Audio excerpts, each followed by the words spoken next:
Oxford textbook of diabetes also. Sir has been the PI in several research and clinical trials.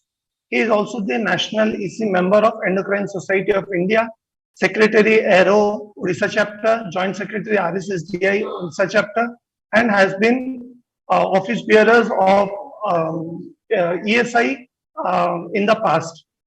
So without taking much time, I would like to request Professor Dr. Sambit Das to carry on with his presentation.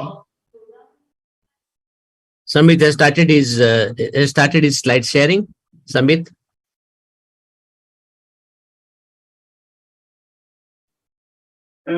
My slides are visible and I'm audible, I hope. Yes, visible. Wonderful. Yeah. Red and black. Fantastic. Thank you, sir. Thank you, Dr. Mahesh. Thank you, Ashok sir, Kanungo sir, Jayan sir, for giving this opportunity. So I'll be talking on a subject that's very important and new to this generation. So that is automating insulin therapy for better patient outcomes. And in fact, I'm very eagerly waiting for comments and discussion where Dr. Jyotidev is there, because while going through the review of the literature, almost all the data from India were actually coming from his center on automating insulin therapy. So I'll be discussing on automating insulin therapy for better patient outcomes. So I must acknowledge Dr. Devashish Das from Mumbai, the medical team of Metronics, and Dr. Nagesh, my friend, for providing me some of the slides and the PPT which I have quoted in this. So we have come a long way. So if we see 100 years back, then when insulin was discovered by Banting and Best, and 100 years down to 2022 and 2023, we have come a long way. So initially, type 1 diabetes, the longevity was only 1.4 years after the diagnosis. And now you can see how good their quality of life is, and throughout their life, they can have a good and proper normal life for type 1 diabetes. And intensive insulin therapy, we have known from DCST and other trials that it reduces the microvascular complication and also the macrovascular complications. So insulin has definitely changed the game of type 1 diabetes, and to some extent to type 2 diabetes. But it has come with some risk factors also. So it's not entirely a very safe thing from the very beginning. So insulin could save life and lower the risk of glucose toxic diabetes complication, but then there was risk of hypoglycemia. And initially there were problems with the batches of the insulin, where some batches were producing more hypoglycemia, the other batches were having lower, and then the porcine bovine came, and now we are at the human insulin, and more advanced or designer insulins currently are available. So we have come a long way, but the type 1 diabetes management has not reached the proper target. If we see the Swedish registry, and Swedish management of type 1 diabetes is supposed to be one of the best management. So they've also an average A1C of 8%. The type 1 diabetes exchange from US, the DPB, the UK data, the Belgium data have all shown that the HbA1c average is definitely higher than the targeted HbA1c for type 1 diabetes, even with the best of the care.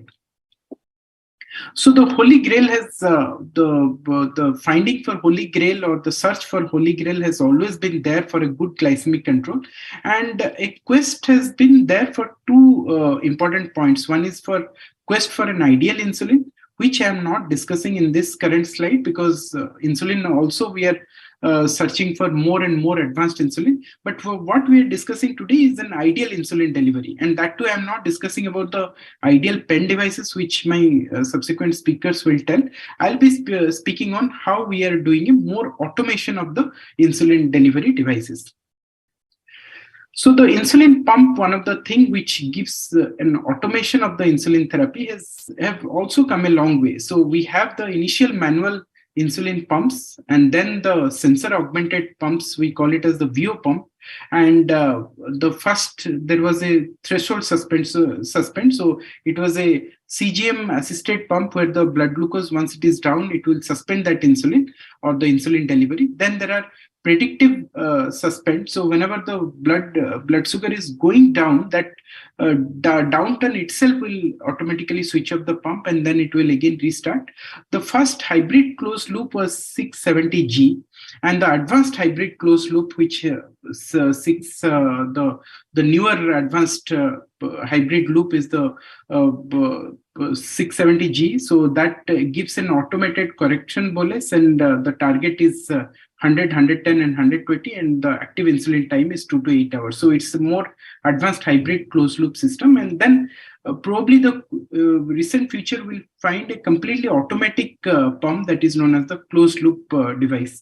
So the sensor will give the data, and then there would be an automatic insulin delivery. So that's how the insulin pump will progress, and we are in a very advanced stage of advanced hybrid closed loop. So this is one of the earliest insulin pump where the sensor was not attached. Only the doctor has to calculate the basal doses and the bolus doses, and the patient has to just continue with that infusion pump. Then the CGM was added. We call it as the VO pump minimate paradigm with insulin pump with CGM, and the CGM gives the data. And whenever the hypoglycemia happens, the insulin infusion is stopped. So that is one step advanced. And then there was a pump that thinks. So the next generation pump, where when there is a trend toward lowering of the blood glucose, the insulin delivery automatically suspends, and then it again restarts. But what has happened with the newer advanced hybrid system is that it has got important 3 components. One is the advanced sensor-enabled insulin pump, and there is a CGM sensor that sends information about the glucose to a controller. The controller can be an algorithm or AI and calculates how to automatically adjust the insulin, and the insulin pump executes the command of controller to change how much insulin is being delivered. So this is the new 780G insulin pump, and you can see that this is the pump where it is connected to a Guardian Connect Link 3 transmitter, that is a CGM that gives values or that sends sensor messages of the sensor glucose to the pump, and you can calibrate with the AccuCheck Guide Link glucometer, which you need to monitor and calibrate the pump. And then there is a Minimate mobile app in the smartphone. So in the smartphone itself, you can see that how the insulin is being delivered and how the blood glucose is, whether the basal and bolus, how much it is being continued, and it gives all the data over the smartphone. And there is a computer, and finally all the data is transferred to a CareLink server. So there is a server which actually sees time to time how the sugar is there, and by its algorithm you can actually manage the insulin delivery. 780G pump has been recently launched. I have only 2 patients who are on 780G, and it's almost like a closed loop system. So automation of insulin delivery is an important concept, because once we started with an open loop where it's more of a user's intervention. So patient has to check the blood glucose, calculate the dose, and give the bolus or titrate the basal dose. So that is more of a user intervention, but gradually it has gone up to a automation of the insulin delivery. So the AID system, where it is more of a mechanized thing, or a system of workload is more compared to the user's intervention. So basically the patient's job or the doctor's job is relatively less compared to the machine job. The 780G or the advanced hybrid pump adjusts and corrects the glucose level every 5 minutes as needed, help prevents highs or lows with less effort. Lower default target of 100 milligram per deciliter, we can keep it, and with options to select higher target like 110 and 120. So this is the, you can see on the right side the pump, and if there is a shield mark which comes, that means the patient is in automation mode. So the algorithm is giving the proper insulin delivery continuously. Offers connectivity and upgradability. Patients can check their glucose level and receive notification on smartphone, share data with care partners. So the doctor can also get the report if needed, or the patient's attendant. Suppose the child is wearing this 780G, the mother or the father can, in their office, can see how the blood glucose is fluctuating in their smartphone. So that does the software upgrades, and upgrades are also available. So Minimate 780G adjusts and corrects glucose level automatically 24/7. Smart Gut technology helps prevent high and lows. And this is how the insulin is getting delivered. So there is a selection between the basal target of 100 milligram to, you can set it as 120 milligram per deciliter also. So whenever the blood glucose goes above a particular level, the basal insulin secretion also goes to that level to control the blood glucose. But up to a certain point, if the blood glucose is still higher, the basal insulin adjusts every 5 minutes based on the sensor glucose value. But if it is still higher, then autocorrection delivers in the algorithm determines the need for as frequent as every 5 minutes. A bolus can also be, autocorrection bolus can also be delivered. So the basal is from in the green line and the blue is like the auto bolus corrections. And finally, it tries to maintain the blood glucose in a very narrow range. It runs in a smart guard technology. So advanced hybrid closed loop system or the 780G system has got an auto basal by the sensor glucose, and also it auto corrections by the sensor glucose. It runs with an algorithm known as a PID algorithm. So what is a PID algorithm? So it's a proportional, integral, and derivative algorithm. So proportional means how far the sensor glucose is from the target, we call it as proportional. How long the sensor glucose has been away from the target, that is the integral, and how rapidly the sensor glucose has been changing, that is known as the derivative, and the total active insulin, both basal and bolus. So this is the PID algorithm by which it runs. So there will be continuous basal changes every 5 minutes, and also if the sugar is high, it will give a auto-corrected bolus dose also. The indications and limitations, currently there are some indications and there are contraindications. So the Minimed currently 780G has been currently approved for type 1 diabetic patients only who are requiring insulin, and the age at which the type 1 diabetes can take the approval dose is 7 to 80 years. The smart guard feature cannot be used for people who require less than 8 units or more than 250 units of total daily insulin per dose. The newer pump has got this much of limitations and indications, and the system has not been studied in pregnant women, persons with type 2 diabetes, or in person using other anti-hyperglycemic therapies that do not include insulin therapy.